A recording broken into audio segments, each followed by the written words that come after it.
नमस्कार दोस्तों, मैं विवेक कुशवाहा स्वागत करता हूं आपका स्टडी चर्चा के एग्जाम ओरिएंटेड प्रोग्राम में। आज की हमारी वीडियो होने वाली है उन स्टूडेंट्स के लिए जो बिगिनर्स हैं या तो जो तैयारी अभी नहीं कर रहे हैं, कुछ समय बाद प्रारंभ करने वाले हैं। तो बिगिनर्स को शुरुआती दिनों में एक टॉपिक बहुत ही कंफ्यूज करता है जिसका नाम है श्रेणी विभाजन। वो समझ ही नहीं पाते कि एससी, एसटी, ओबीसी और जनरल मुख्य रूप से किस प्रकार विभाजित हैं।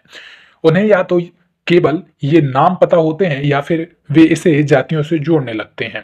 तो आज भी हम आपको बताएंगे कुछ खास। तो चलिए शुरू करते हैं। सबसे पहले हम बात करेंगे ऋग्वैदिक काल की, जो मुख्यतः 1500 ईस्वी पूर्व से प्रारंभ होकर 1000 ईस्वी पूर्व तक माना जाता है। इस समय जातियों का विभाजन हुआ और उन्हें ब्राह्मण, क्षत्रिय, वैश्य, शूद्र में बांटा गया। आपको बता दें कि यह विभाजन केवल कर्म के आधार पर था, जन्म के आधार पर नहीं। मतलब यह है कि आप जन्म किसी भी घर में लें या आपका परिवार कुछ भी कार्य करता हो, उससे आपकी जाति निर्धारित नहीं होगी। आपकी जाति निर्धारित होगी इस बात से कि आप कौन सा काम कर रहे हैं।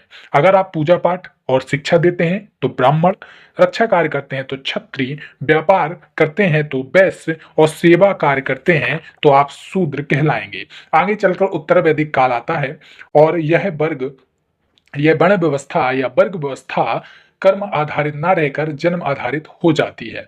अब आप जिस परिवार में जन्म लेंगे उसी जाति को आपको अपनाना पड़ेगा। मतलब है कि ब्राह्मण का बेटा ब्राह्मण, क्षत्रिय का क्षत्रिय, वैश्य का पुत्र वैश्य और शूद्र का शूद्र ही कहलाएगा और उसे काम भी वही करना पड़ेगा।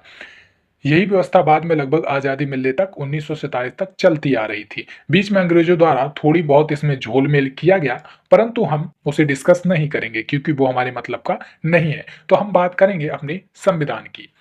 जब हमारा संविधान निर्माण हुआ तो उसमें जन्म व्यवस्था और कर्म व्यवस्था को मान्यता ना देकर सामाजिक और आर्थिक समानता को आधार बनाया गया।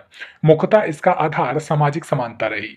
तब हमारे सामने कॉन्सेप्ट आया एससी, एसटी, ओबीसी और जनरल कैटेगरी का।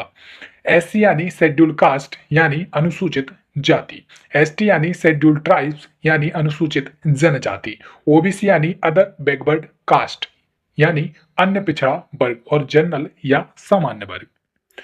अब हम सबसे पहले बात करेंगे सबसे कंफ्यूजन वाले टॉपिक एससी व एसटी पर। तो आइए बात करते हैं एसटी वर्ग की। एसटी जिसे हम शेड्यूल्ड ट्राइब्स या अनुसूचित जनजाति कहते हैं। अब यहाँ पर जानने वाली बात यह है कि अनुसूचित का अर्थ है सूचीबद्ध करना। चूंकि संविधान के आर्टिकल 341 में इन्हें सूची या लिस्ट बनाकर रखा गया है, इस कारण से इस शब्द यानी सूचीबद्ध यानी अनुसूचित शब्द का प्रयोग किया गया है। हमें फोकस करना है जनजाति शब्द पर। जनजाति का अर्थ है विशेष रहन सहन, संस्कृति व विशेष खान पान वाले लोग। अर्थात हमने देखा कि भारत में कुछ लोग नॉर्मल रह रहे हैं, परंतु कुछ लोग ऐसे हैं जो केवल जंगलों या पहाड़ों पर ही निवास करते हैं। ये अपने कुछ विशिष्ट भोजन को ही महत्व देते हैं और कुछ अलग ही त्योहार, कार्यक्रम, पूजा पाठ को करते हैं। ऐसे लोगों को हमने अनुसूचित जनजाति यानी कि एसटी वर्ग में रखा। इनमें आप देख सकते हैं जैसे गौड़, बेगा, भील, कोरकू, भारिया, सोमपियन, मुंडा आदि। ये सारी जनजातियां हैं। अब हम समझेंगे एससी वर्ग के बारे में। तो हमने देखा कि भारत में कुछ लोगों का रहन सहन और संस्कृति तो बिल्कुल सामान्य लोगों जैसी है। ये त्योहार भी सामान्य ही मनाते हैं, परंतु ये समाज में धार्मिक रूप से बहुत कमजोर हैं और अछूत माने जाते हैं। अर्थात इनके साथ बैठना, खाना, इनकी छुई हुई वस्तुएं उपयोग करना दूसरे पसंद नहीं करते हैं। अतः इन लोगों को एससी वर्ग में रखा गया या अनुसूचित जाति वर्ग में रखा गया।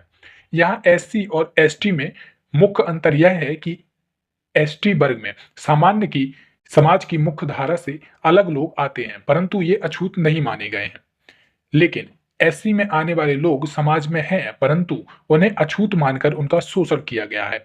वैसे परेशान मत होइए, इन्हीं असमानताओं को दूर करने के लिए वर्ग विभाजन किया गया और आरक्षण लाया गया। चलिए हम बढ़ते हैं ओबीसी वर्ग की ओर। हमने देखा कि कुछ लोग अब भी ऐसे हैं जो संपन्न जातियों से तो कम सामाजिक और आर्थिक प्रतिष्ठा में हैं, परंतु एससी व एसटी वर्ग से अधिक अच्छी कंडीशन में हैं। तब ओबीसी या अन्य पिछड़ा वर्ग का उदय हुआ। इसके बाद बची हुई सारी संपन्न भारतीय जनसंख्या को जनरल यानी सामान्य वर्ग में रखा गया और पिछड़े लोगों को सामाजिक समानता प्रदान करने के लिए, संसाधनों की उपलब्धता कराने के लिए आरक्षण का प्रावधान लाया गया। तो देखा आप लोगों ने कैसे भारतीय संविधान में जाति वर्ग को नहीं बल्कि सामाजिक समानता के आधार पर वर्ग विभाजन किया गया। अगर जातियों को आधार मानते तो हो सकता था भारत में आज सैकड़ों वर्ग विभाजन होते। तो आशा करता हूं आपको वीडियो पसंद आई होगी और बिगनर्स को यह विभाजन समझ आया होगा। अब जिन्हें ईसवी सन व ईसवी पूर्व समय को अर्थात एडी व बीसी को समझने में दिक्कत होती है या फिर क्या है ऋग्वैदिक काल और उत्तर वैदिक काल, ये जानना हो तो हमें लिखिए कमेंट सेक्शन में, जिससे आपकी रुचि के अनुसार हम वीडियो तैयार कर सकें। धन्यवाद।